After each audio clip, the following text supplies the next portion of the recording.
إن الحمد لله نحمده ونستعينه ونستغفره ونؤمن به ونتوكل عليه ونعوذ بالله من شرور أنفسنا ومن سيئات أعمالنا من يهده الله فلا مضل له ومن يضلل فلا هادي له وأشهد أن لا إله إلا الله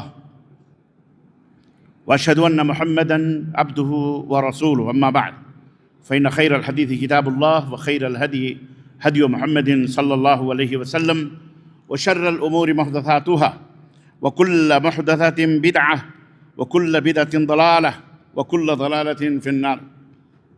قال الله تبارك وتعالى: يا أيها الذين آمنوا اتقوا الله حق تقاته ولا تموتن إلا وأنتم مسلمون. يا أيها الناس اتقوا ربكم الذي خلقكم من نفس واحدة وخلق منها زوجها وبث منهما رجالا كثيرا ونساء واتقوا الله الذي تساءلون به والأرحام إن الله كان عليكم رقيبا. يا أيها الذين آمنوا اتقوا الله وقولوا قولا سديدا يصلح لكم أعمالكم ويغفر لكم ذنوبكم ومن يطع الله ورسوله فقد فاز فوزا عظيما.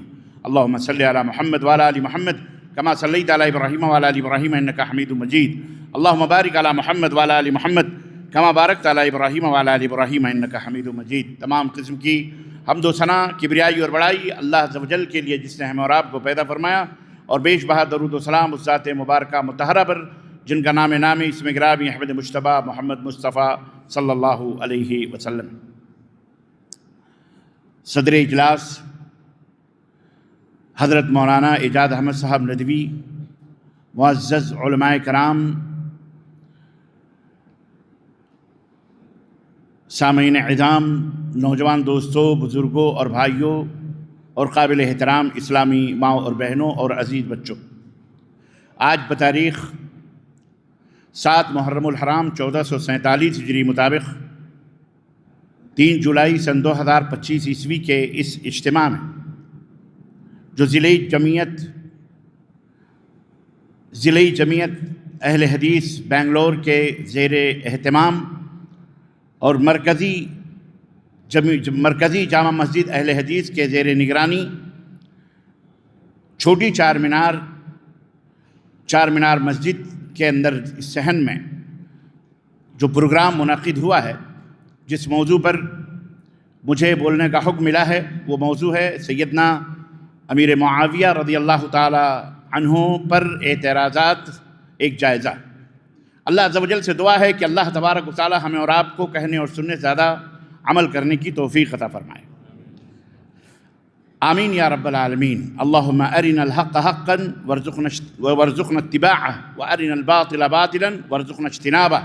اے اللہ ہمیں حق کو حق دکھلا اور اس کے مطابق عمل کرنے کی توفیق عطا فرما، اور باطل کو باطل دکھلا اور اس سے پرہیز کرنے کی توفیق عطا فرما.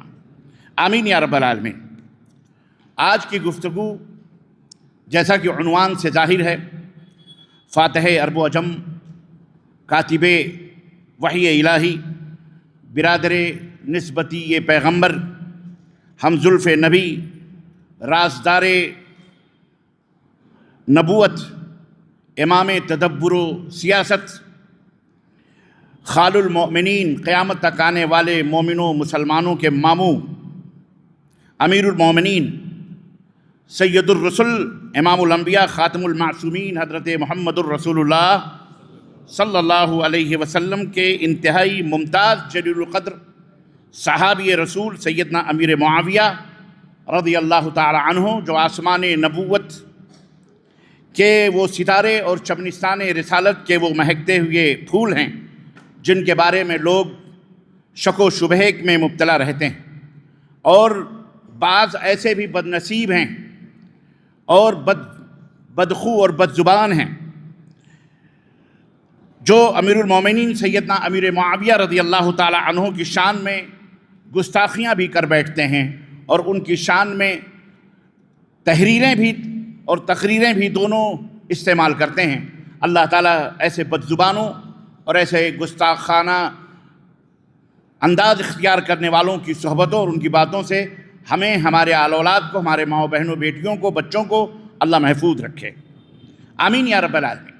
حضرات گرامی، سیدنا امیر معاویہ کے اوپر جو اعتراضات ہیں بہت زیادہ نہیں ہیں لیکن اتنے چھوٹے بھی نہیں ہیں۔ ایک انسان کو گمراہ کرنے کے لیے وہ اعتراضات و شبہات و شکوک کافی ہیں، اور جن کا علم حاصل کرنا ہم سب کے لیے ضروری ہے۔ اللہ کے رسول صلی اللہ علیہ وسلم کی ایک حدیث بھی ہے کہ اپنے مومن بھائی، اپنے مسلمان بھائی کی عزت و آبرو کے دفاع کے اندر جب کوئی آدمی اپنے زبان کو استعمال کرے، قلم کو استعمال کرے، تو اللہ تبارک و تعالیٰ کے ہاں قیامت کے دن اس کا اجر یہ ہوگا کہ اللہ تبارک و تعالیٰ اس کے اجر و گناہ اور اس کے گناہ اور اس کی خطاؤں سے نظر انداز کر کے اللہ اسے اس کے گناہوں کو معاف کرے گا اور اسے جنت میں جگہ عطا فرمائے گا۔ اس نیت کے پیش نظر ہماری اور آپ کی ذمہ داری ہے کہ تاریخ کے ان اوراق کو پلٹا جائے، دیکھا جائے اور پڑھا جائے اور سمجھا جائے، کیونکہ اس تاریخ اسلامی کو مسخ کرنے کے لیے اور ان شخصیات کے اندر ان شخصیات کے اوپر ایسے طعن اور ایسے تشنیع والی زبان استعمال کرنے کے ان فضاؤں میں ضروری ہے کہ ہر مسلمان، چاہے مرد ہو یا عورت، صحابہ کرام رضوان اللہ تعالیٰ علیہم کی اگر ادنا سی محبت اس کے دل میں ہے تو جس طرح وہ اپنے ماں بہن اور اپنی بیٹیوں کی اور اپنے بھائیوں کا دفاع کرتا ہے، اسی طرح حضرات صحابہ کا بھی دفاع کرنا اور ان کی عزت و آبرو کو بحال کرنا اور ان لوگوں کے سامنے بیان کرنا اور ان شکوک و شبہات اور ان اعتراضات کو، الزامات کو اور اتہامات کو جو صحابہ کرام پہ لگائے جاتے ہیں ان کے خلاف کھڑا ہونا یہ بے حد ضروری ہے، بلکہ ایمان کا ایک حصہ ہے۔ اسی کے پیش نظر میں نے آج کے اس موضوع پر کچھ گفتگو کا ارادہ کیا ہے۔ اللہ تبارک و تعالیٰ سے دعا ہے کہ اللہ تعالیٰ ہمیں کہنے اور سننے زیادہ عمل کی توفیق عطا فرمائے۔ اس سے پہلے کہ میں اعتراضات کا تذکرہ کروں، سب سے پہلے 2-3 باتیں بہت ضروری ہیں سمجھنے لا۔ صحابہ کون ہیں؟ صحابہ کی عظمت کیا ہے؟ صحابہ کا رتبہ کیا ہے؟ اور صحابی کہتے کس کو ہیں؟ بہت سارے مسلمان پتہ ہی نہیں ہے کہ صحابی کس کو کہتے ہیں۔ صحابی اس شخص کو کہتے ہیں جو ایمان کی حالت میں، اسلام کی حالت میں پیارے نبی حضرت محمد الرسول اللہ صلی اللہ علیہ وسلم کو اپنی آنکھوں سے جس نے دیکھا ہے، چاہے اس نے دور سے دیکھا ہو یا قریب سے، چاہے آپ کی باتیں سنی ہو یا نہ سنی ہو، اس نے پیارے اللہ کے نبی صلی اللہ علیہ وسلم کو اس نے دیکھا اور حالت ایمان میں دیکھا اور حالت ایمان میں اس کی موت بھی ہوئی، ایسے شخص کو کیا کہا جاتا ہے؟ صحابی کہا جاتا ہے۔ اور اس کا مقام اور مرتبہ کیا ہے؟ قرآن کریم سے پوچھتے ہیں۔ بہت آیتیں ہیں، میں نے اختصار کے پیش نظر صرف ایک آیت کا انتخاب کیا ہے۔ اللہ تبارک تعالیٰ نے سورہ توبہ آیت نمبر 100، بڑی معروف آیت ہے، مشہور آیت ہے، السابقون الاولون من المہاجرین والانصار والذین اتبعوہم بإحسان رضی اللہ عنہم ورضوا عنہ وأعد لهم جنات تجری تحتها الأنہار خالدین فیہا ابدا ذلک الفوز العظیم۔ اللہ رب العزت فرمایا کہ میرے نبی کے صحابہ میں السابقون الاولون، سب سے پہلے جو ایمان لانے والے، السابقون الاولون، جو اللہ کے نبی کی بات سن کر سب سے پہلے انہوں نے کلمہ شہادت پڑھی، من المہاجرین والانصار، وہ مہاجر رہے ہوں یا انصار رہے ہوں، کوئی بھی ہو، السابقون الاولون من المہاجرین والانصار، مہاجر ہوں یعنی جنہوں نے اللہ کے نبی صلی اللہ علیہ وسلم نے جب ہجرت کا حکم دیا تو جنہوں نے ہجرت کی مدینہ کی طرف، یا جنہوں نے ہجرت کے بعد مدینہ منورہ کے اندر مدد کی، مہاجرین ہوں یا انصار ہوں، جنہوں نے اللہ کے نبی کی آواز سن کر سب سے پہلے انہوں نے ایمان قبول کیا، وہ لوگ، اور والذین اتبعوہم بإحسان، اور وہ لوگ بھی جنہوں نے ان سابقون الاولون من المہاجرین والانصار کی، جنہوں نے اتباع کی، پیروی کی، یہ لوگ بھی، یعنی 2 کیٹیگری ہو گئی، 2 درجے ہو گئے۔ ایک وہ درجہ جنہوں نے اللہ کے نبی صلی اللہ علیہ وسلم کو دیکھا، آپ چاہے وہ مہاجرین میں رہے ہوں چاہے وہ انصار میں، اور وہ پہلے السابقون الاولون رہے ہوں، ان سب، اور پھر دوسرا طبقہ جنہوں نے ان کو دیکھا اور ان کی اتباع کی، ان صحابہ کی پیروی کی۔ اللہ نے فرمایا رضی اللہ عنہم ورضوا عنہ، نہ یہ کہ ان صحابہ سے اللہ راضی ہے، بلکہ وہ صحابہ بھی اللہ سے راضی ہیں، نہ یہ کہ صحابہ ہی سے اللہ راضی ہے، نہیں، بلکہ جو صحابہ کے نقش قدم پر چلتے ہیں، ان کی پیروی کرتے ہیں، ان سے بھی اللہ راضی اور خوش ہے۔ یہ بہت بڑا اعزاز ہے، یہ منہج ہے ہمارا اہل الحدیث کا۔ اسی کو منہج اہل حدیث کہا جاتا ہے کہ قرآن اور حدیث کو اس طرح سمجھو جس طرح صحابہ نے سمجھا اور جس طرح صحابہ نے سمجھایا اور عمل کیا ہے، تب ہمیں یہ مقام ملے گا۔ ہم ان کی اتباع اور ان کی پیروی کرنے کی وجہ سے اللہ ہم سے بھی راضی ہوگا اور ہم تو اللہ سے راضی اور خوش ہیں۔ اس کے بعد انعام اللہ رب العزت نے فرمایا کہ اللہ نے ان کے لیے جنت تیار کر کے رکھی ہے، ایسی جنت جس کے نیچے سے نہریں بہہ رہی ہیں۔ اللہ اکبر! اور یہی سب سے بڑی کامیابی ہے۔ تو یہ السابقون، یہ صحابہ کی عظمت، صحابہ کا مقام، اور صحابہ ہی نہیں جو صحابہ کے نقش قدم پر چلتے ہیں ان کا بھی مقام، ان کے لیے بھی انعامات کا تذکرہ ہوتا ہے۔ یہاں ایک بات اور سوچنے کی ہے، بات آئی ہے محرم الحرام ہو یا عام طور پر بھی، خاص طور سے اس مہینے کے اندر مسلمانوں کے اندر دو کیٹیگری ہو جاتی ہے، ایک سنی اور ایک شیعہ۔ کچھ لوگ یہ کہتے ہیں کہ اہل البیت الگ ہیں، صحابہ الگ ہیں۔ یہ آیت کریمہ سورہ توبہ کی آیت نمبر 100 ہے، ان کو پڑھ کر کے آپ یہ بتائیے کہ یہ آیت کریمہ اہل البیت کے لیے نازل ہوئی ہے یا آیت کریمہ صحابہ کے لیے نازل ہوئی ہے؟ اللہ نے دو تقسیم اگر کی ہے تو ہم کو دکھا دو قرآن کے اندر۔ اللہ نے کوئی تقسیم نہیں کی، یہی ایک آیت کریمہ تمام صحابہ کے لیے۔ اہل بیت صحابی تھے کہ نہیں تھے؟ بولیے، بدر کے اولا صحابی تھے۔ اللہ نے سب کو ایک کیٹیگری میں رکھا ہوا ہے، اہل البیت بھی ہیں، صحابہ بھی ہیں، سب کوئی کیٹیگری اللہ تبارک و تعالیٰ کیا نہیں، بلکہ جو ان کی اتباع کرتے ہیں اللہ نے ان کے لیے بھی جنت تیار کر رکھی۔ تو یہ صحابہ کی عظمت ہے، صحابہ کا مقام ہے۔ تو اب اگر کوئی غلطی، ہم یہ نہیں کہتے کہ وہ معصوم عن الخطا تھے، بالکل صحابہ سے غلطی ہوئی، خطا ہوئی، لیکن ہم جیسے ٹٹ پھجیے، ہم جیسے کم عقل، ہم جیسے گناہوں سے لت پت ان صحابہ کے بارے میں جن کے خطاؤں کو بھی اللہ نے نیکیوں میں تبدیل کر دیا، جن کے بارے میں اللہ نے یہ فرمایا رضی اللہ عنہم ورضوا عنہ، اللہ ان سے راضی اور وہ اللہ سے راضی، جن کے بارے میں اللہ نے فرمایا کہ یہ جنتی ہیں، ہم ان کے بارے میں زبان تان دراز کریں، ہم ان کے بارے میں تان و تشریح کریں، ہم ان کے بارے میں کچھ کہیں، یہ چھوٹا منہ بڑی بات ہی نہیں بلکہ یہ کفر عظیم ہوگا، یہ بہت بڑا کفر ہوگا اور اللہ تبارک و تعالیٰ کی اس آیت کے خلاف ہوگا۔ اس لیے ہر مسلمان کو چاہیے کہ قرآن کریم کی یہ آیت اور اس آیت کے علاوہ دوسری جو آیتیں ان کی روشنی میں اپنی زبان کو کنٹرول میں رکھے۔ حضرات گرامی قدر، نبی کریم صلی اللہ علیہ وسلم نے خود صحابہ کے فضائل بیان فرمائے، انہیں گالیاں دینے سے منع کیا، ان کے اوپر زبان تان دراز کرنے سے منع فرمایا، ان کی گستاخی سے منع فرمایا۔ جامع ترمذی، امام ترمذی اس حدیث کو لائے ہیں، جابر ابن عبداللہ رضی اللہ تعالیٰ عنہ اس حدیث کے راوی ہے، کہتے ہیں سمعت رسول اللہ صلی اللہ علیہ وسلم یقول، میں نے نبی صلی اللہ علیہ وسلم کو فرماتے ہوئے سنا، کیا فرما رہے تھے؟ لا تمس النار مسلما رآنی او رآ من رآنی، رواہ الترمذی، کہ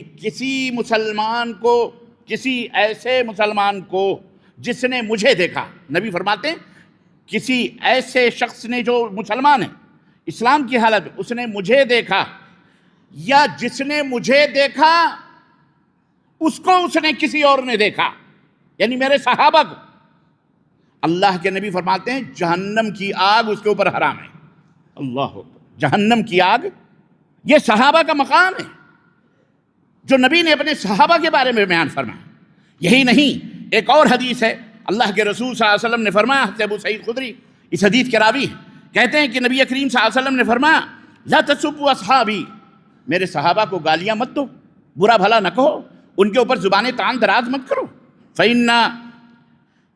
فلو ان احدکم انفق مثل احد ذهبا ما يبلغ مد احد ولا نصیفہ، رواہ الترمذی، رواہ البخاری، امام بخاری نے اس حدیث کو ذکر کیا کہ اللہ کے نبی نے فرمایا سنو میرے صحابہ کو گالیاں مت دو، اس لیے کہ تم میں اگر کوئی شخص احد پہاڑ کے برابر سونا اللہ کی راہ میں خرچ کرے اور میرا صحابی ایک مٹھی جو یا اس کا آدھا اللہ کی راہ میں صدقہ کرے تو تمہارا احد پہاڑ کے برابر سونا اللہ کی راہ میں خرچ کرنا اس ایک مٹھی یا آدھی مٹھی جو کے برابر بھی نہیں پہنچ سکتا ہے۔ یہ ہے صحابہ کا مقام۔ اللہ کے نبی نے اپنے ماننے والوں کو، قیامت تک آنے والے کلمہ پڑھنے والوں کو، ان کے دلوں میں یہ چیز بٹھائی ہے۔ اور ہم سب جانتے ہیں کہ حضرت امیر معاویہ کون ہیں؟ حضرت امیر معاویہ کون ہیں؟ حضرت امیر معاویہ کون ہیں؟ صحابی ہی نہیں، ان کا باپ بھی صحابی ہیں، وہ بھی صحابی، حضرت ابو سفیان رضی اللہ تعالیٰ عنہ۔ اللہ اکبر! جو قریش کے سرداروں میں ایک سردار مانے جاتے ہیں، ناکوں چنو چبوایا انہوں نے، غزوہ احد کا سبب بنے وہ، غزوہ بدر کا سبب بنے وہ، غزوہ احد کے اندر بھی وہ موجود تھے، فتح مکہ تک وہ کفر کی حالت میں رہے۔ اللہ اکبر۔ حضرت ابو سفیان جو کمانڈر ان چیف کے مقام اور رتبے میں کفار مکہ کے درمیان تھے، انہوں نے آنکھوں میں آنکھیں ڈال کر نبی کریم صلی اللہ علیہ وسلم کے صحابہ سے مقابلہ کیا، لیکن اللہ تبارک و تعالیٰ نے انہیں اپنے ہدایت کے لیے منتخب فرمایا۔ امیر معاویہ رضی اللہ تعالیٰ عنہ پیدا ہو چکے تھے۔ نبی کریم صلی اللہ علیہ وسلم جب 40 سال کے ہوئے اور آپ صلی اللہ علیہ وسلم کو نبی بنایا گیا، اس وقت حضرت امیر معاویہ کی پیدائش مکہ المکرمہ کے اندر ہوئی ہے۔ اور فرماتے ہیں کہ جب اللہ کے نبی صلی اللہ علیہ وسلم، میں اپنے باپ سے پہلے عمرۃ القضاء کے اندر جب ایک قضائی عمرہ اللہ کے نبی صلی اللہ علیہ وسلم نے کیا، قضا تھا ان کے اوپر عمرہ کیا، اس وقت میرے دل میں اسلام موجود تھا، لیکن میں اپنے باپ کے ڈر سے میں نے اسلام کو چھپایا ہوا تھا۔ پھر جب فتح مکہ ہوا تو اللہ کے رسول صلی اللہ علیہ وسلم جب مکے کے اندر داخل ہوئے تو میں نے اپنے ابا سے کہا کہ میں مسلمان ہوں۔ کہنے لگے تو اپنے بڑے بھائی یزید ابن ابی سفیان سے کو چھوڑ کر کے تو اسلام کے اندر کیسے داخل ہو گیا؟ اپنے بھائی کے دین کے اوپر رہنا چاہیے تھا۔ بہرحال انہوں نے کہا ان کا معاملہ الگ ہے، میرا معاملہ الگ ہے۔ اس کے بعد حضرت ابو سفیان بھی مسلمان ہوئے اور ان کی زوجہ محترمہ حضرت ہند بنت عتبہ رضی اللہ تعالی عنہم، یہ سارے کے سارے فتح مکہ کے اندر مسلمان ہوئے۔ اور اس وقت اللہ کے نبی نے یہ مقام دیا، ان کو یہ عزت دی کہ آپ نے اعلان فرمایا کہ جو من دخل فی مکہ، جو مکے کے خانہ کعبہ میں داخل ہو جائے، حرم میں داخل ہو جائے، اس کا بھی خون معاف ہے، جو اپنے دروازے بند کر لے وہ بھی امن میں ہے، اور جو ابو سفیان کے گھر میں داخل ہو جائے اس کی بھی جان معاف ہے۔ اللہ اکبر۔ یہ المہم تو حضرت امیر معاویہ رضی اللہ تعالیٰ عنہ صرف صحابی کی بھی بیٹے ہیں، اور امیر معاویہ کے فضائل بھی نبی کریم صلی اللہ علیہ وسلم کی احادیث سے بہت زیادہ وارد ہوئے ہیں۔ خود نبی کریم صلی اللہ علیہ وسلم نے دعائیں دی ہیں فضیلت کے لیے۔ یہ بھی ایک بہت بڑی بات ہے کہ بہت سارے صحابہ کو اللہ کے رسول صلی اللہ علیہ وسلم نے نام لے کر کے دعائیں دی۔ انہی نام لے کر کے جن لوگوں کو اللہ کے نبی نے دعائیں دی، انہی میں حضرت امیر معاویہ رضی اللہ تعالیٰ عنہ بھی شامل ہیں۔ امیر معاویہ عظیم الشان مقام و مرتبے کے مالک۔ امیر معاویہ وہ تھے کہ حضرت ابو سفیان رضی اللہ تعالیٰ عنہ نبی کائنات صلی اللہ علیہ وسلم کی خدمت میں حاضر ہوئے اپنے بیٹے معاویہ کو لے کر کے، اور کہا کہ لقد، اللہ کے نبی، ہم نے زندگی بھر اسلام سے جنگ کی ہے، لیکن اللہ تبارک و تعالیٰ نے آج ہمیں اسلام کی دولت سے مالا مال کیا ہے۔ میں 3 چیزیں آپ سے طلب کرتا ہوں، آپ مجھے 3 چیزیں عنایت فرمائیے، اس کی اجازت دیجیے۔ نمبر 1، جس طرح میں زندگی بھر اسلام کے خلاف لڑا ہوں، مجھے حکم دیجیے کہ میں کفار کے شہروں میں جا کر ان کے ملکوں کو فتح کروں اور ان کے خلاف لڑ کر اپنی جان کو اللہ کی راہ میں قربان کروں۔ نمبر 1، آپ نے فرمایا نعم، ٹھیک ہے، کوئی بات نہیں، چلو تمہارے لیے حکم ہے۔ کہا یہ میرا بیٹا معاویہ ہے، یہ آپ کی خدمت کرے گا، اور جب بھی کوئی وحی اترے گی، اسے لکھنا پڑھنا ہم نے سکھایا ہے، یہ لکھنا بھی جانتا ہے پڑھنا بھی جانتا ہے، یہ وحی لکھے گا، آپ جو قرآن کہیں گے وہ لکھے گا۔ اللہ کے نبی نے کہا کوئی بات نہیں، چلو مان لیا، یہ بھی صحیح ہے۔ اور تیسری چیز، عزا بنت ابی سفیان، جو ابو سفیان رضی اللہ تعالیٰ عنہ کی صاحبزادی تھیں، آپ نے فرمایا کہ میری ایک اور بیٹی ہے جسے آپ قبول فرمائیے شادی کے لیے۔ تو آپ نے فرمایا کہ پہلے سے تمہاری ایک بیٹی ام حبیبہ میری زوجیت میں ہیں، اس لیے وہ میرے لیے جائز نہیں ہو سکتی، وہ حرام ہے، ایسا نہیں ہو سکتا۔ تو یہ 3 باتیں، اس میں جو بات مجھے بتانا ہے وہ یہ کہ اس حدیث سے معلوم ہوا کہ حضرت امیر معاویہ اللہ کے نبی صلی اللہ علیہ وسلم کے خاص شاگردوں میں تھے، اور خاص ٹرینڈ کیے ہوئے اللہ کی طرف سے جو وحی اترتی تھی، وہ اگلیاں اللہ کے نبی کی زبان سے نکلی ہوئی وہ کلمات، حضرت امیر معاویہ کی اگلیاں اسے تحریر کرتی تھیں۔ کاتب وحی بھی تھے، امانت دار۔ قرآن کو لکھنے والا اللہ انہیں ہی توفیق دے گا جو امانت دار ہو، جس کے اندر دلوں کے اندر خیانت نہ ہو، جس کے اندر محبت ہو اسلام کی اور دین کی اور نبی کی اور اللہ کی، انہی کو یہ مقام اور مرتبہ حاصل ہوتا ہے۔ تو اللہ کے نبی نے انہیں متعین کیا تھا کہ وہ قرآن کریم کو لکھیں۔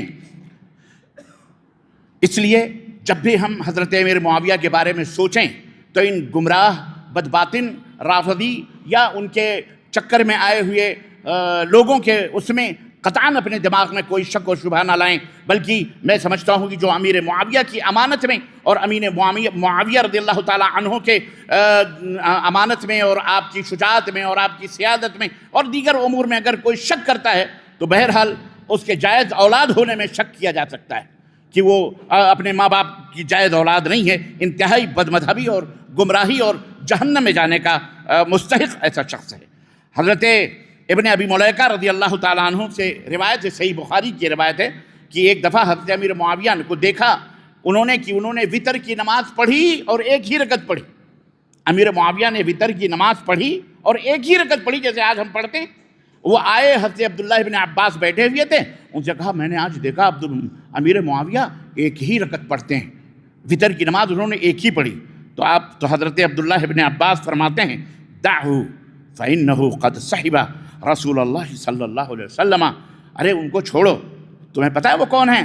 وہ نبی کریم صلی اللہ علیہ وسلم کے صحابہ ہیں، صحابیوں میں سے ہیں، اللہ کے نبی کے ساتھ رہنے والوں میں سے ہیں۔ اور ایک روایت ہے کہ انہ فقیہ، چھوڑو ان کے معاملات کو، وہ فقیہ ہیں، دین کو بہت زیادہ سمجھنے والے، وقد اصابا، اور وہ صحیح کر رہے ہیں جو وہ کر رہے ہیں۔ تو جہاں یہ پتہ چلا کہ ہمیں حضرت امیر معاویہ کی شان کا پتہ چلا، وہیں یہ بھی پتہ چلا کہ ایک رکعت وطر بھی پڑھنا نبی کریم صلی اللہ علیہ وسلم کی کیا ہے؟ بولو، سنت۔ عزیزان گرامی، اسی طرح سے حضرت ارباض ابن ساریہ رضی اللہ تعالیٰ عنہ کہتے ہیں کہ سمعت رسول اللہ صلی اللہ علیہ وسلم یقول، کہ میں نے نبی صلی اللہ علیہ وسلم کو یہ فرماتے ہوئے سنا، جنہوں نام لے کر کے فرماتے ہیں کہ اللہم علم معاویہ الکتاب والحساب وقہ العذاب، اے اللہ معاویہ کو حساب و کتاب کا علم عطا فرما، معاویہ کو اپنے عذاب اور اپنی گرفت اور اپنی پکڑ سے محفوظ فرما۔ یہ وہ مقام ہے، یہ وہ دولت ہے جو حضرت امیر معاویہ نے بنام اللہ کے نبی صلی اللہ علیہ وسلم سے حاصل کیا، جناب علی۔ اسی طرح سے تمام اہل السنہ والجماعہ والحدیث جس کو ہم کہتے ہیں، آج کل وہ اہل السنہ نہیں جو اہل شیعہ کے ساتھ مل کر کے، اب یہ 7ویں محرم ہے، 8ویں 9ویں 10ویں، آپ دیکھیے کہ جناب علی گنیشا اور جو ان کے بت نکلتے ہیں اس سے بھی بدتر حالت مسلمانوں کی ہوتی ہے تعزیہ لے لے کر کے۔ بلکہ کل پرسوں میں دیکھ رہا تھا، ایک آدمی نے بتایا کہ پتہ نہیں کتنے لاکھ کا کی تعزیہ، کتنے 100 لاکھ کروڑ کا تعزیہ کسی غیر مسلم نے بنایا ہے، ہندو اور مسلم یکجہتی کے طور پر، ملکی یکجہتی کے نام پر۔ آپ اندازہ لگائیے، مسجد نہیں بنائے گا وہ، لیکن ایسی خرافات چیزوں میں 10 کروڑ 5 کروڑ کے تعزیے بنیں گے، اور اس کو اسلام کا نام دیا جاتا ہے۔ اصل میں بہت ساری چیزیں ہیں، یہ کوئی آج کی غلطی نہیں ہے، یہ آج جو میں بات تو بہت زیادہ ہے، لیکن آپ ان بنیادوں کو سمجھیے کہ جن بنیادوں پر صحابہ کی ذات کو نشانہ بنایا گیا، صحابہ کے کردار کو نشانہ بنایا گیا، صحابہ کی حکومتوں کو، صحابہ کی قیادت کو، صحابہ کی عظمتوں کو نشانہ بنایا گیا۔ اگر ہمیں یہ چھت گرانا ہے تو ہم اس کی چھتیں توڑنے سے ہم کو کوئی فائدہ نہیں ہوگا، بہت ٹائم لگے گا، الا یہ کہ اس کی بنیادوں میں ہم ڈائنامٹ لگا دیں، بنیادوں کو گرا دیں تو خطاب، یہ چھت آٹومیٹک نیچے آ جائے گی۔ یہ دشمنان اسلام کا یہ قاعدہ رہا ہے۔ اور پتہ ہے آپ کو، دشمنوں نے سب سے بڑا دشمن، ان اشد الناس عداوۃ للذین آمنوا الیہود، اللہ تبارک و تعالیٰ نے فرمایا کہ اے مسلمانوں، مومنوں، تمہارے سب سے بدترین دشمن یہود ہیں۔ تاریخ شاہد ہے کہ بہت کم ہی نہیں بلکہ ایک دو کے علاوہ، خیبر کے علاوہ کوئی ایسی جنگ آپ کو نہیں ملے گی کہ کسی یہودی نے آمنے سامنے ہو کر کسی مسلمان سے جنگ کی ہو۔ 1400-1500 سالہ یہ تاریخ مسلمانوں کی شاہد ہے، صحابہ سے لے کر آج تک کبھی جنگ نہیں لڑی گئی ہے یہودیوں سے آمنے سامنے۔ یہودیوں نے ہمیشہ پیٹھ کے پیچھے آ کر کے حملے کرنے شروع کیے ہیں۔ نبی کریم صلی اللہ علیہ وسلم کے زمانے سے لے کر پھر حضرت ابوبکر صدیق کا تو 2 سال کا زمانہ تھا، سیدنا عمر فاروق اعظم نے پھر ان کو جلا وطن کیا، مدینے سے نکال کر کے، خیبر سے نکال کر کے ان کو ملک شام کی طرف بھیجا۔ اس طرح سے حضرت نبی کریم صلی اللہ علیہ وسلم سے کی دشمنی شروع ہوئی. پھر اس کے بعد حضرت عثمان غنی کا دور آیا، اور اب یہاں پر مسلمان جب کثرت کے ساتھ بڑھنے لگے تو یہودیوں نے سوچا کہ اب کس طرح سے مسلمانوں کو گمراہ کر کے اور ان کے عقیدوں کے اوپر ضرب لگائی جائے، کیونکہ اگر ان کے عقیدے کے اندر ہم کامیاب ہو گئے ان کو برباد کرنے میں، تو ان کے پاس 1000 درجے کی فوجیں کیوں نہ ہو، لاکھوں ان کے پاس اسلحے کیوں نہ ہو، اسلحوں سے جنگ نہیں جیتی جاتی. ان کو پتہ تھا کہ اسلحوں سے لڑائی نہیں ہو سکتی، تعداد سے جنگ نہیں جیتی جا سکتی ہے تو بدعقیدگی کو ان کو برباد کرنا ہے، تو ان کو بدعقیدہ بنایا جائے. حضرت عثمان غنی کے زمانے میں ایک شخص، آپ نے تاریخ سنی ہوگی، نام ہے اس کا ابن اسود، جس نے اپنا نام حضرت عثمان غنی کے زمانے میں آ کر کے آپ کے اوپر ایمان لایا، اور اس نے باقاعدہ شاگردی اختیار کی، صحابہ کی صحبت میں رہتا تھا، تعلیم حاصل کرتا تھا. حضرت عثمان غنی کا خاص پٹھا بنا وہ شخص، جس کو کیا کہا جاتا ہے تاریخ کے اندر؟ بولو. عبداللہ، جسے نام رکھا، کیا نام رکھا؟ ہاں، سب سے بڑا نام، پیارا نام، عبداللہ. عبداللہ ہی اس نے رکھا، جس کو ہم عبداللہ ابن سبا الیہودی کہتے ہیں. لیکن یہ لوگ یہودی نہیں، اس نے اپنے آپ کو مسلمان ظاہر کیا، اور اس طرح سے صحابہ کے درمیان ایک اعتماد اس نے حاصل کیا. پھر وہاں سے نکلا، مصر گیا، سیریا گیا، لبنان گیا، اور دیگر اس علاقے میں، یوں سمجھے شام کا جو علاقہ تھا، شام کے علاقے میں آپ کا 4 کنٹریاں آتی ہیں. اسلام کے اندر جب شام بولا جاتا تھا تو اس وقت 4 ملک آتے تھے، لبنان، جارڈن، اور اسی طرح سے فلسطین، اور اسی طرح سے سیریا. اس وقت کا یہ 4 ملک بن کر کے ملک شام بنا ہوا تھا، جو اب ٹکڑے ٹکڑے میں ہے. جیسے بر صغیر ہم کہتے ہیں تو اس کے اندر پاکستان بھی ہے، بنگلہ دیش بھی ہے، اسی طرح بھوٹان بھی ہے، سکم بھی ہے، ہندوستان بھی ہے، اور سری لنکا بھی، اور نیپال بھی کہہ لو. یہ سارا ملک بر صغیر کہلاتا تھا، لیکن جب بنٹ گیا تو اب ٹکڑے ٹکڑے ملکوں میں ہو گیا. ایسے ہی ملک شام 4 ملکوں کے اوپر تھا، تو آج چاروں ملک الگ ہے. تو یہ خبیث جو ہے عبداللہ ابن سبا، یہ گیا اور لوگوں کے اندر فتنے پھیلانا شروع کرا. دھیرے دھیرے اس لوگوں سے کہتا ہم تو عثمان غنی کے پاس سے آئے ہیں، ایسا ہے ویسا ہے. بڑا اعتماد ظاہر کرا اس نے، اور اس طرح سے اس نے ایک عقیدہ، بڑے عقیدے بیان کرے. اس نے کہا دیکھو ایک بات ہے، اب یہ بتاؤ کہ اللہ کے نبی صلی اللہ علیہ وسلم کے چچیرے بھائی علی ہیں؟ کہنے لگے ہاں. کہنے لگے یہ بتاؤ اب وہ حضرت فاطمہ الزہرا کے شوہر ہیں؟ کہنے لگے ہاں. کہا وہ بھائی ہیں، اور حضرت عثمان ان کے وہ ہیں لڑکیوں کے باری 2 لڑکیوں کے شوہر ہیں. حضرت علی جو ہیں ان کا مقام تمام لوگوں میں بہت بڑا ہے، یہ بہت عظیم ہیں، اللہ کے نبی کی گود میں پلے، اللہ کے نبی کی زبان سے ان کی زبان لگی ہے، اور حضرت علی کو اصل میں حکومت ملنی چاہیے تھی. ان لوگوں نے چھین چھان کر کے، ابو بکر نے چھینی، عمر نے چھینی، اور اس طرح سے خرافات پھیلا کر کے اس نے ایک عقیدہ یہ کیا کہ حضرت علی رضی اللہ تعالیٰ عنہ سب سے افضل ہے. دوسرا عقیدہ یہ کہ یہ بتاؤ حضرت عیسیٰ افضل ہیں کہ اللہ کے نبی افضل ہیں؟ لوگوں نے کہا اللہ کے نبی افضل ہیں. تو کہنے لگے اچھا اللہ کے نبی مر گئے کہ زندہ ہیں؟ تو کہنے لگے اللہ کے نبی تو مر گئے. اور کہنے لگے حضرت عیسیٰ؟ کہنے لگے وہ زندہ ہیں. کہا عجیب آدمی ہو، جو افضل ہے وہ مر گیا اور جو افضل نہیں ہے وہ زندہ ہے، یہ کون سا عقیدہ ہے؟ ارے ہمارے نبی بھی نہیں مرے ہیں، ہمارے نبی بھی زندہ ہیں. جیسے حضرت عیسیٰ قیامت آئے گی جب آئیں گے، ایسے ہی ہمارے نبی بھی پردہ فرما چکے ہیں، اور جب قیامت آئے گی تو پھر اللہ کے نبی آئیں گے. یہ بھی عقیدہ آج کل جو چل رہا ہے کلمہ پڑھنے والے مسلمانوں کا، کہ اللہ کے نبی تو زندہ ہے، واللہ تو زندہ ہے، واللہ میرے چشم عالم سے چھپ جانے والے خان صاحب جو بریلی کے ہیں، وہ یہ انہی کا شعر ہے جس سے ایک 80% شرک اور بدعت کے رسیا. صرف نبی زندہ نہیں بلکہ ان کی خبروں میں ہر مردہ زندہ ہوتا ہے. اس طرح سے بدعقیدیاں کس نے پھیلائیں؟ یہ دشمنی یہودیوں کی طرف سے آتی ہوئی وہ تاریخ ہے. پھر وہاں سے حضرت عثمان کے خلاف ایک طوفان بدتمیزی بپا کی گئی. عبداللہ ابن سبا نے لوگوں کو مصر سے، لبنان سے، سیریا سے، شام سے، ان تمام عراق سے، کوفہ سے، ان تمام لوگوں کو ورغلا کر کے حضرت عثمان کے خلاف لا کے کھڑا کیا. 50 دن تک داماد رسول مسجد نبوی کے اندر قید و بند کی زندگی گزارتا رہا، بھوکھا اور پیاسا. اس صحابی رسول کی سینے پہ چڑھ کر یہی پلوائی جو مسجد نبوی کے اندر اذان بھی دیتے تھے، مسجد نبوی کے اندر اقامت بھی کہتے تھے، امامت بھی کراتے تھے، انہوں نے کھڑے ہو کر کے ذبح کیا حضرت عثمان غنی رضی اللہ تعالیٰ عنہ کو، داماد رسول کو. یہی تھا یہ کیا کہتے ہیں یہودیوں کا پہلا حملہ جو انہوں نے حضرت عثمان غنی کی شکل میں لیا، بدلہ لیا. اور اس کے بعد پھر حضرت عثمان کے بعد اب یہی بلوائی تھے مدینے کے اندر چاروں طرف، یہی بلوائی تھے، اٹھا کر کے حضرت علی کو خلیفہ بنا دیا گیا۔ یہاں پھر حضرت عائشہ صدیقہ رضی اللہ تعالیٰ عنہ، حضرت عبداللہ ابن زبیر اور پورا ایک کارواں بنا کچھ دنوں۔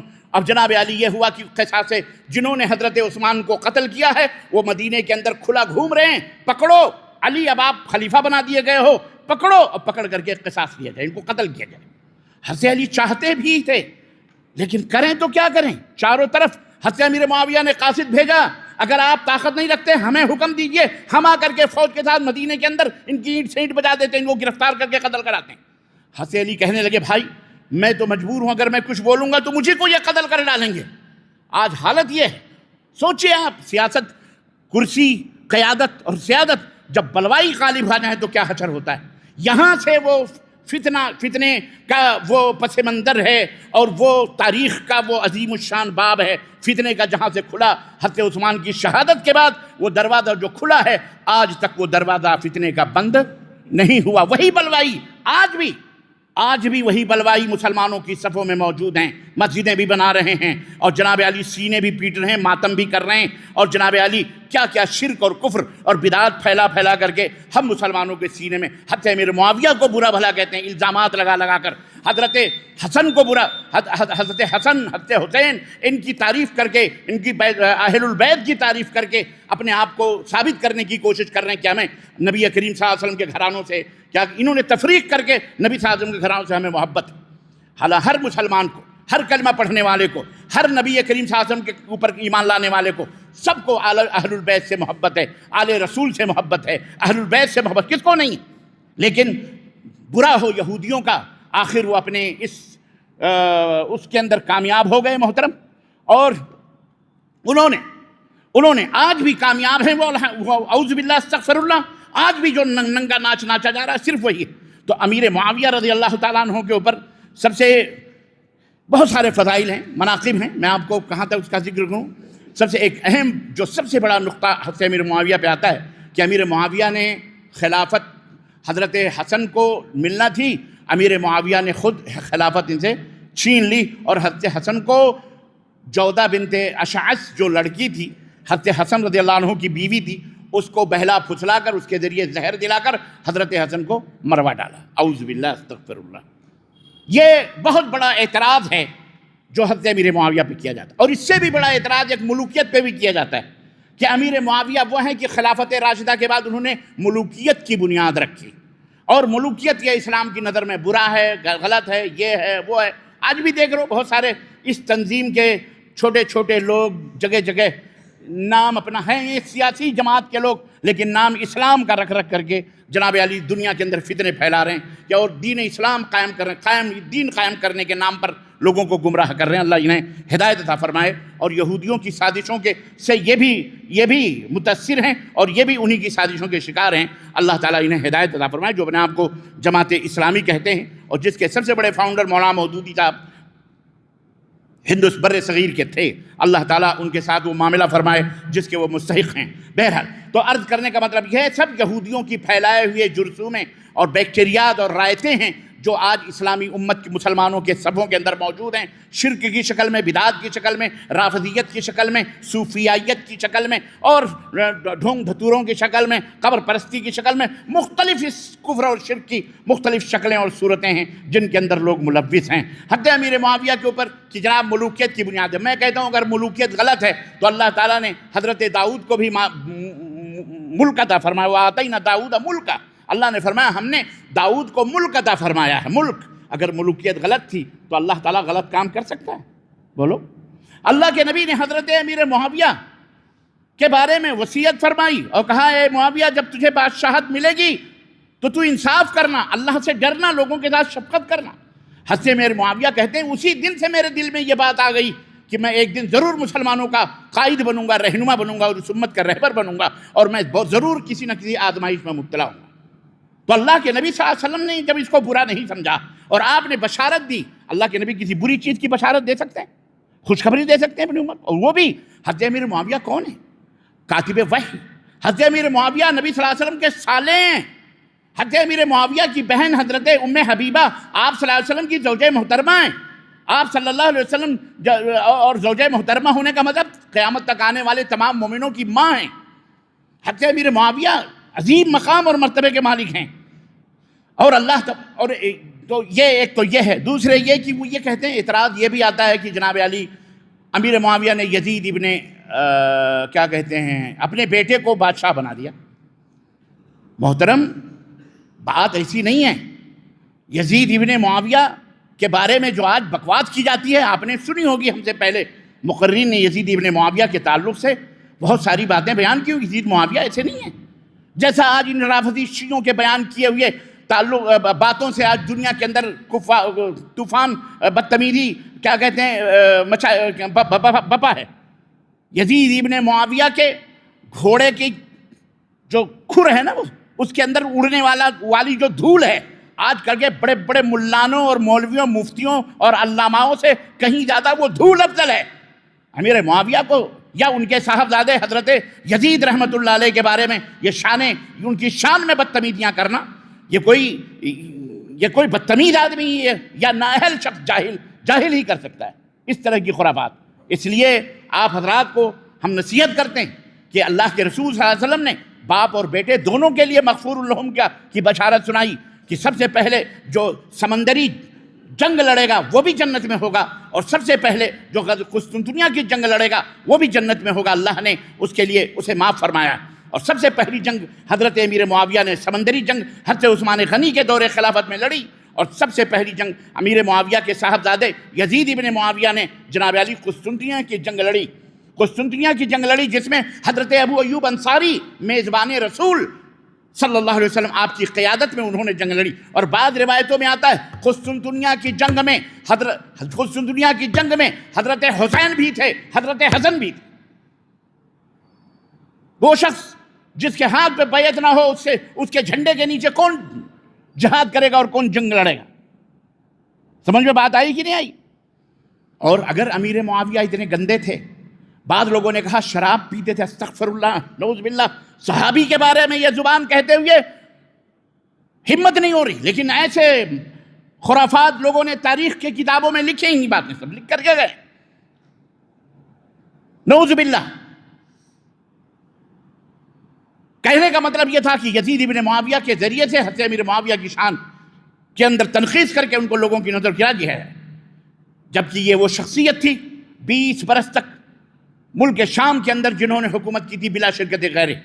ان کے بھائی یزید ابن ابو سفیان کا جب انتقال ہوا تو حضرت عمر بن خطاب رضی اللہ تعالیٰ عنہ نے یزید ابن ابی سفیان کے انتقال کے بعد ان کے بھائی جو امیر معاویہ تھے ساتھ ساتھ ان کے گورنر تھے، یعنی ان کے نائب تھے، ان کے وفات کے بعد نائب ہی کو حضرت امیر عمر بن خطاب رضی اللہ تعالیٰ عنہ نے وہاں کا گورنر بنا دیا اور کہا بھائی کی جگہ تم پکڑ لو.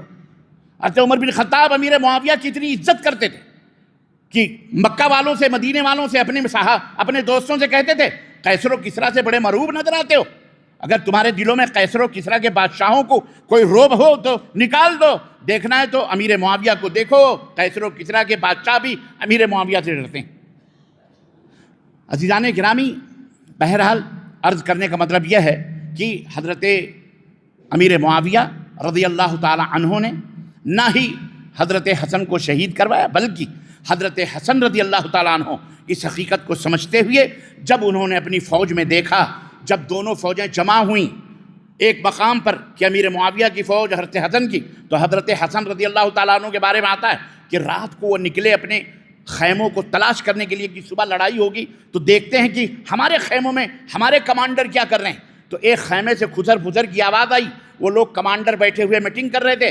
ارے امیر معاویہ کے پاس شام اور عراق، شام کی فوجیں، ہم عراقی لوگ ہیں، کوفی، ہم کہاں سے ان سے لڑ پائیں گے؟ کل کیا ہوگا؟ کل جیسے ہی حسن آگے بڑھیں گے لڑنے کے لیے، ہم سب ہتھیار لے کر معاویہ کے پیچھے ہو جائیں گے اور ان کی فوج کو شکست.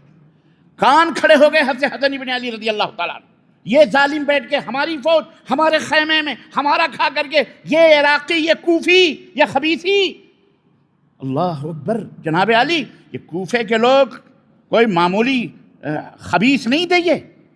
انہوں نے یہ تو حضرت حسن کے تعلق سے لکھے. حضرت حسن نے کہا جو صبح ہوئی فوراً امیر معاویہ رضی اللہ تعالیٰ عنہ کی خدمت میں لیٹر بھیجا، ہم صلح کرنے کے لیے تیار ہیں۔ حضرت امیر معاویہ رضی اللہ تعالیٰ عنہ نے لیٹر دیکھا اور وائٹ پیپر بھیجا، وائٹ پیپر، کہا حسن جو دستخط کر لو جو مانگنا ہے، میں دستخط کر کے بھیج رہا ہوں۔ ہاں، وائٹ پیپر بھیجا، دستخط کری اور کہا حسن جو تمہیں چاہیے لکھ لو، ہم تیار ہیں صلح کرنے کے لیے۔ حضرت حسن رضی اللہ تعالیٰ عنہ نے جو چاہیے تھا ان کو پورا اپنی فرمائش لکھی، کہا ٹھیک ہے، اور دونوں کے درمیان صلح ہوئی۔ اسی وقت ان خبیث عراقیوں نے حضرت حسن کے ران کے اوپر حملہ کیا تھا اور ان کو زخمی کیا۔ یہی وہ خبیث لوگ تھے جنہوں نے حضرت حسن کو شہید کیا اور تہمت لگاتی حضرت امیر معاویہ رضی اللہ تعالیٰ عنہ پر۔ اور وہی حسن جب کوفہ کی جامع مسجد میں صلح کے لیے سارے بیٹھے، سنو یہ واقعہ بھی سنو، حضرت امیر معاویہ کی باہیں پکڑ کر حسن رضی اللہ تعالیٰ عنہ نے ایسے ہی منبر کے اوپر بٹھایا اور کہا کوفہ کے لوگوں، عراق کے لوگوں، سنو، میں حسن ابن علی اپنے باپ کی حکومت سے اپنی مرضی سے دستبردار ہو کر میں تمام اسلامی علاقوں کا بادشاہ یا حکمران اور قائد امیر معاویہ بن ابی سفیان رضی اللہ تعالی عنہما کو میں سونپتا ہوں اور میں ان کے ہاتھوں میں بیعت کرتا ہوں۔ حضرت حسن سب سے پہلے بیعت کرنے والے۔ اس کے بعد نظر اٹھائی، چھوٹے بھائی حسین بھی بیٹھے تھے، کہا یا حسین قم لقد بایعت، حسین اٹھو، میں نے بھی معاویہ کے ہاتھوں بیعت کی ہے، تم بھی بیعت کرو۔ حضرت حسین رضی اللہ تعالیٰ عنہ اٹھے اور انہوں نے بیعت کی۔ بیعت کا مطلب کیا ہوتا ہے؟ بیعت کا مطلب یہ ہوتا ہے کہ حکومت وقت ہے، بادشاہ آپ کے ہر فیصلے ہماری سرآنکھوں پہ ہوں گے، آپ جو فیصلے کریں گے ہمیں قبول ہوں گے۔ اگر حضرت امیر معاویہ رضی اللہ تعالیٰ عنہ نے، ایک یہ بھی ہوتا ہے کہ امیر معاویہ نے یزید کو اپنا ولی عہد کیوں بنایا؟ جناب علی، یہ بھی اسلام کا ایک اصول ہے، کسی بھی ملک کی سربراہی 4 یا 5 شقوں کے اندر ہوتی ہے، یا تو تلوار کے ذریعے فتح کر کے حکومت حاصل کر لیا جائے، یا صلح کے ذریعے حاصل کر لیا جائے، یا جناب علی ولی عہد بنا کر، اور یہ سب اسلام کے اصولوں میں موجود ہے۔ اللہ کے نبی صلی اللہ علیہ وسلم نے صلح کے ذریعے بھی ملک کو اپنایا ہے، اور اللہ کے نبی نے جہاد کے ذریعے بھی ملک کو اپنایا ہے، یہ دونوں شکلیں۔ اور حضرت ابوبکر صدیق کو ولی عہد بنا کر اشارتاً کنایتاً اپنی عمر میں، اپنے زمانے میں، اپنی زندگی میں حضرت ابوبکر صدیق کو مسلح پر کھڑا کر کے، جبکہ حضرت علی بھی موجود ہیں، عثمان بھی موجود ہیں، ابوبکر بھی موجود ہیں، سب موجود ہیں، لیکن اب عثمان بھی موجود ہیں، حضرت ابوبکر کو مسلح پہ کھڑا کیا، اپنے داماد کو نہیں کھڑا کیا۔ اگر وہ خلافت کے مستحق ہوتے تو اپنی زندگی میں اللہ کے نبی کہتے بلاؤ علی کو، بلاؤ حسن کو، بلاؤ حسین کو، ہمارے مسلح کے مستحقوں ہیں، لیکن اللہ کے نبی نے اپنی زندگی میں 16 نمازیں جو حضرت ابوبکر نے پڑھائیں، وہ پوری کی پوری نمازیں سیدنا ابوبکر صدیق نے پڑھائیں، اور اللہ کے نبی نے انہیں اپنے مسلح پہ کھڑا کر کے دنیا والوں کو یہ میسج دیا کہ میرے بعد اگر کوئی خلیفہ ہوگا تو کون ہوگا؟ یہ بھی جائز ہے۔ پھر حضرت ابوبکر صدیق نے وصیت کی کہ میرے بعد جو خلیفہ ہوگا عمر، یہ بھی جائز ہے۔ ولی عہد بنایا، ولی عہد بنانا بھی جائز ہے۔ ایسے ہی اسی نقش قدم پہ چلتے ہوئے امیر معاویہ نے اپنے بیٹے حضرت یزید کو اپنے زمانے کے اندر ولی عہد بنایا، لوگوں کے بیعت لی، لوگوں سے بیعت لی، اور منبر پہ کھڑے ہو کے کہا اے اللہ، میں یہ امانت تیرے حوالے کرتا ہوں، میں نے یزید ابن معاویہ کو خلیفہ اپنے مرنے کے بعد منتخب کیا ہے۔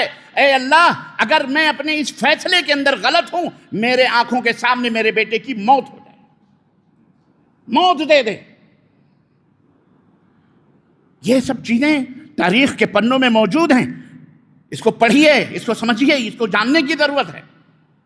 ہمارے دماغوں میں بہت سارے علم گلم چیزیں ڈال دی گئیں اور بہت ساری غلط بیان تھے۔ حضرت ہندی بنت عتبہ، آپ انہیں کیا سمجھتے؟ لوگوں نے یہ مشہور کر دیا کہ غزوہ احد کے اندر انہوں نے حضرت حمزہ کا کلیجہ چیرا اور جناب یہ پھاڑا وہ پھاڑا، گردے کھائے، مالے پہنے، ہار پہنے، امیر حمزہ کے یہ، اور فلمیں بھی بنا دی لوگوں نے اور لوگوں کا دماغ پاگل کر دیا۔ بیچاری ہندی بنت عتبہ وہاں کہاں موجود تھی؟ یہ تمام کہانیاں گڑھ کر خاندان بنو امیہ کو بدنام کرنے کے لیے یہ رافضی، یہودی، شیعوں نے، ان تمام سب لوگوں نے یہ تاریخیں گڑھی ہیں اور گڑھ گڑھ کر کے اسلام کے نام، ان کے پاس جیسا کہ ابھی آپ نے سنا شیخ عبدالحسیب بتا رہے تھے کہ ان کے پاس نہ قرآن ہے، نہ حدیث ہے، نہ ترمذی ہے، نہ بخاری ہے، نہ مسلم ہے، ان کے پاس رہ کر کے تاریخ تاریخ تاریخ، اور تاریخ کے اندر ایک لوط ابن یحییٰ اور ایک ابو مخنف جیسا خبیث جو تھا، وہ کٹر قسم کا رافضی، گڑھ گڑھ کر کے روایتیں اور کتابیں لکھ لکھ کر کے امت کے اندر پھیلا دیا۔ اور جناب علی، اور ایک بات اور سنو، صحابہ کی زندگی تاریخی نہیں ہے، یہ بعد میں، صحابہ کی زندگی قرآنی اور حدیثی ہے۔ صحابہ کو پرکھنا ہے قرآن و سنت کے ترازو پہ پرکھا جائے گا، صحابہ کو تاریخ کے ترازو پہ پرکھنا یہ بہت بڑا گناہ ہوگا، بہت بڑا جرم ہوگا۔ تاریخ غلط بھی ہو سکتی ہے لیکن وحی الہی کبھی غلط ہو سکتی، بولو، وحی الہی کبھی غلط نہیں ہو سکتی، اور قرآن بھی وحی ہے، نبی کا فرمان بھی وحی ہے، اس لیے ہمارے لیے دلیل رب کا قرآن ہے، محمد الرسول اللہ صلی اللہ علیہ وسلم کا فرمان ہے۔ ہم بلا کسی دلیل کے صحابہ کی عظمتوں کے اور ان کے رفتوں کے، ان کی بلندیوں کے، ان کی محبتوں کے، ان کی قیادتوں کے، سیادتوں کے اور اللہ سے قربتوں کے، ہم بلا کسی دلیل اور حجت کے قرآن و حدیث سے اوپر ہم مانتے ہیں ان کو، دنیا ان کے خلاف کچھ بھی کہتی رہے، مائی فٹ ہمارے جوتے کی نوک پر ہم اسے تسلیم کرنے کے لیے تیار۔ یہ ہے اہل السنہ والجماعہ کا عقیدہ، یہ نہیں کہ آپ بھیڑ دیکھ کر کے جدھر دیکھیں آپ اسی طرف پلٹ جائیں، نہ، یہ ہم اپنے ایمان کا سودا نہیں کر سکتے۔ تو حضرت امیر معاویہ نے یزید کو جو بنایا، اور بقیہ تو آپ کی تفصیلات آئی، حضرت حسین رضی اللہ تعالیٰ عنہ کے بارے میں جو کہا جاتا ہے جناب، اسلام اور کفر کی نام سرداد نداد در دست یزید، حتیٰ کی بنا لا الہ الا اللہ، حسین لا الہ الا اللہ کی بنیاد حضرت حسین ہے، استغفر اللہ، گویا نبی صلی اللہ علیہ وسلم نے لا الہ الا اللہ کی بنیاد ہی نہیں رکھی، اتنا بڑا کفر۔ اور حضرت یزید کے بارے میں حضرت حسین جو کہہ رہے ہیں کہ مجھے شام جانے دو، میں اپنا ہاتھ یزید کے ہاتھوں میں دے دوں گا، کہاں کی جنگ تھی؟ اسلام اور کفر کی جنگ نہیں تھی۔ الغرض باتیں تو بہت ہیں، تو حضرت امیر معاویہ پر بغیر کسی اس کے جتنے بھی جملہ اور کوئی خاص اعتراضات نہیں، یہی سب پھس پھسے قسم کے جو یزید پر ہیں، جو فلاں پر ہیں، ایسے ہی حضرت عثمان غنی پر، حضرت کیا کہتے ہیں امیر معاویہ پہ بھی لگائے گئے، اور یہ لگانے والے ہمارے ہی صفوں میں بیٹھے ہوئے جاہل، ان پڑھ، گنوار، سیاسی قیادت لوگ، اور امت کو بہرحال مختلف مقاصد سے لوٹنے والے یہودیوں کی باتوں کے سبائی گروپوں کے شکار، جنہوں نے حضرت علی کو شہید کیا کوفہ میں، جنہوں نے حضرت امیر معاویہ کو بھی خنجر مارے، جنہوں نے حضرت حسن کو بھی زہر دے کر کے ختم کرا، حضرت حسین کو بھی شہید کرا، اور پورے خاندان نبوت کو چن چن کر کے کربلا کے اندر گھیر کر کے مارا، اور ان کے کلیجے ٹھنڈے ہوئے کہ ہم نبی کے خانوادے کو ہم نے ختم کر دیا۔ لیکن اسلام اللہ تعالیٰ نے پیدا کیا، بنایا ہے، اور ہر نبی آیا گیا، جتنے بھی نبی آئے، اسلام کبھی نہ مٹا ہے اور نہ مٹے گا، اور یہ قیامت تک انشاءاللہ تعالیٰ جاری اور ساری رہے گا۔ اللہ عز و جل سے دعا ہے کہ اللہ تعالیٰ ہمیں اور آپ کو کہنے اور سننے سے زیادہ عمل کرنے کی توفیق عطا فرمائے، اور گاہے گاہے بعد خواہ قصے پاری نہ رہا، اپنی تاریخ کو پڑھنے اور اپنے اولاد کو پڑھانے، اور اس طرح کے بیانات ہر جگہ چوکوں پر، چوراہوں پر، ہر جگہ رکھ کر مسلم امہ کے ذہن کو صحیح کرانے بٹھانے کی توفیق عطا فرمائے۔ مسجدوں میں اندھا بانٹے سنی گھرے گھرانہ کھانے والی بات کہ گھر میں بٹے مٹھائی تو آپس ہی کے اندر بانٹ کے کھاؤ، ایسا نہیں ہونا چاہیے۔ امت بھی ان دعوتوں کی محتاج ہے۔ آپ حضرات آگے بڑھو، چوکوں چوراہوں پر اس طرح کے اجلاس کر کے ایسے علماء کو جو آپ پسند کرتے ہیں ان کو بلوائیے، اور ان سے موضوعات پر لوگوں کو آشنا کروائیے، ورنہ اس آپ کی مسجد میں آپ کے سوا کوئی دوسرا آتا نہیں ہے۔ تو ان باتوں کو عوام تک پہنچانے کی ضرورت ہے۔ صرف اپنے ہی گھر میں بریانی پکے اور اپنے ہی بیٹھ کے کھا لو، کہہ دو ہم نے پوری امت کو کھلا دیا، یہ غلط بات ہے۔ اللہ تعالیٰ ہمیں اس کی بھی توفیق عطا فرمائے، اور اس کی ہمت عطا فرمائے، اور جرت عطا فرمائے اللہ تعالیٰ، اور اللہ تعالیٰ ہم کو اور تمام امت مسلمہ کو کتاب اللہ اور سنت رسول اللہ اور صحابہ کے نقش قدم پہ چلائے۔ آمین یا رب العالمین، وصلی اللہ علی نبینا محمد وعلی آلہ وصحبہ اجمعین، والسلام علیکم ورحمۃ اللہ وبرکاتہ۔